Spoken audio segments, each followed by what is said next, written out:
আসসালামু আলাইকুম, সবাই কেমন আছেন? আমি জুয়েল। বাংলাদেশের ৬৪ জেলা সাইকেলে ভ্রমণ করার জন্য বেরিয়েছি। বর্তমানে আমি এখন আছি রংপুর সার্কিট হাউসের সামনে। রংপুর সার্কিট হাউসটি ভ্রমণ করে আমার খুব ভালো লাগলো। এখানকার মানুষজন খুব আন্তরিক ও বন্ধুত্বপ্রিয়। এখানে এসে আমি অনেক ভালোবাসা পেয়েছি, অনেক আদর আপ্যায়ন করেছে আমাকে এবং এই সার্কিট হাউসটা খুব অসাধারণ একটি সার্কিট হাউস। আমি বাংলাদেশের প্রত্যেকটা জেলার সার্কিট হাউস ভ্রমণ করার চেষ্টা করি এবং এই সার্কিট হাউসটা ভ্রমণ করে আমার খুব ভালো লাগলো।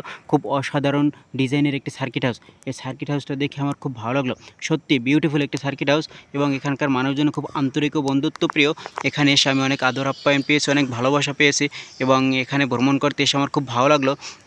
এই সার্কিট হাউসটা কার কীরকম লেগেছে আপনাদের মতামত কমেন্টের মাধ্যমে বলে যাবেন এবং এই সার্কিট হাউসটা যদি আপনাদের ভালো লেগে থাকে তাই বেশি বেশি লাইক, কমেন্ট ও শেয়ারের মাধ্যমে সকলের কাছে পৌঁছে দেবেন এবং এই রংপুর সার্কিট হাউসটি সকলকে দেখার সুযোগ করে দেবেন।